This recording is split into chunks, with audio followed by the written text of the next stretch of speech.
नमस्कार। आज हम बात करेंगे अपने घर की, हमारे प्लैनेट अर्थ की, और जानेंगे उसकी सबसे खास पहचान के बारे में। जब हम स्पेस से अपनी पृथ्वी को देखते हैं तो वो कुछ ऐसी दिखती है, एक खूबसूरत घूमता हुआ गोला। इसे देखकर एक सवाल तो मन में जरूर आता है। जो शुरू के एस्ट्रोनॉट्स थे वो हमारी पृथ्वी को प्यार से ब्लू प्लैनेट या नीला ग्रह क्यों बुलाते थे? कभी सोचा है इस बारे में? आखिर ये नीला रंग आता कहाँ से है? इसका जवाब छुपा है इस एक नंबर में। हमारी धरती का लगभग 3/4 हिस्सा, जी हाँ 3/4, पानी से ढका हुआ है। और यही वो नीला रंग है जो स्पेस से हमें दिखाई देता है। तो चलिए इसी बात में थोड़ा और डीप डाइव करते हैं और अपने इस ब्लू प्लैनेट के जमीन और पानी के खेल को समझते हैं।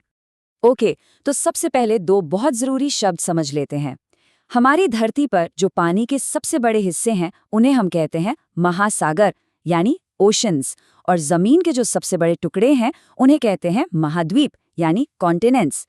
ये डेफिनेशन जरूरी है, तो आप चाहें तो इन्हें नोट भी कर सकते हैं। और ये चार्ट देखिए, ये इस बात को बिल्कुल साफ कर देता है। देख रहे हैं, 75% नीला हिस्सा पानी है और सिर्फ 25% भूरा हिस्सा ही जमीन है। तो अब तो कोई डाउट नहीं रहा ना कि हम ब्लू प्लैनेट पर क्यों रहते हैं। लेकिन पता है, ये महासागर सिर्फ पानी के बड़े बड़े भंडार नहीं है। इनका हमारी दुनिया पर, हमारी जिंदगी पर एक बहुत ही पावरफुल असर होता है। जानना चाहेंगे कैसे? देखिए, ये महासागर पूरी दुनिया के क्लाइमेट को कंट्रोल करते हैं। जैसे भारत में जो मॉनसून आता है ना, वो इन्हीं महासागरों की वजह से आता है। इतना ही नहीं, हमारे इतिहास और कल्चर पर भी इनका गहरा असर रहा है।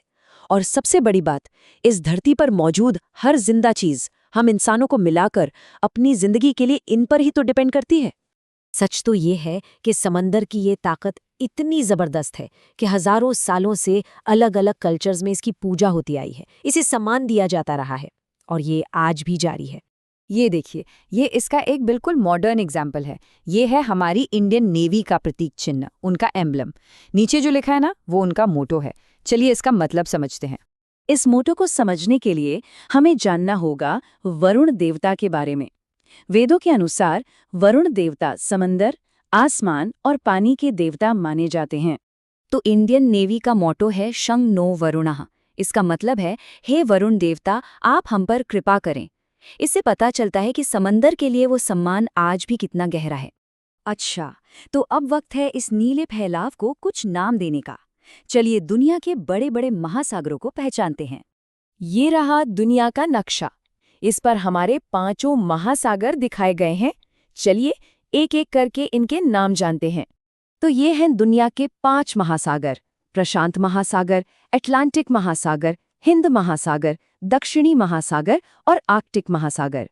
इन 5 नामों को याद से नोट कर लीजिए। और ये रही इनकी रैंकिंग साइज के हिसाब से। जैसा कि इस टेबल में देख सकते हैं, पैसिफिक ओशन यानी प्रशांत महासागर सबसे बड़ा है और आर्कटिक महासागर सबसे छोटा। हमने 5 महासागरों के नाम तो जान लिए, लेकिन एक मिनट, क्या ये सच में अलग अलग है? यहाँ एक बहुत ही सरप्राइजिंग कनेक्शन है। ये एक बड़ा सवाल है ना? क्या इन महासागरों के बीच कोई दीवार है? क्या नेचर ने ऐसी कोई बाउंड्री बनाई है? और इसका जवाब है नहीं, बिल्कुल नहीं। असल में ये सारे महासागर एक दूसरे से जुड़े हुए हैं और ये सब मिलकर बनाते हैं एक ग्लोबल ओशन। पानी एक से दूसरे में आराम से बहता रहता है। ये जो अलग अलग नाम है ना, ये तो बस हम इंसानों ने अपनी आसानी के लिए रखे हैं। और यही एक ग्लोबल ओशन अनगिनत हैरान कर देने वाले समुद्री जीवों का घर है। खतरनाक शार्क से लेकर प्यारे समुद्री कछुओं तक, न जाने कैसी कैसी जिंदगियां यहाँ पलती हैं। चाहे वो लहरों के साथ खेलती हुई डॉल्फिन्स हों या फिर ये खूबसूरत रंग-बिरंगी स्टारफिश, ये एक ही ग्लोबल ओशन इन सब का घर है, इन सबको पालता है। तो जब हम ये समझते हैं कि ये सब एक ही महासागर है, तो ये हमें एक बहुत बड़ी जिम्मेदारी का एहसास भी कराता है। तो सवाल उठता है कि हमें इन महासागरों की इतनी फिक्र क्यों करनी चाहिए? पहली बात, ये हमारे खाने और दवाइयों का एक बहुत बड़ा सोर्स है। दूसरी बात, ये हमारे प्लैनेट के फेफड़ों की तरह काम करते हैं, ऑक्सीजन बनाते हैं। लेकिन आज ये खतरे में है। वजह है पोल्यूशन और ओवरफिशिंग।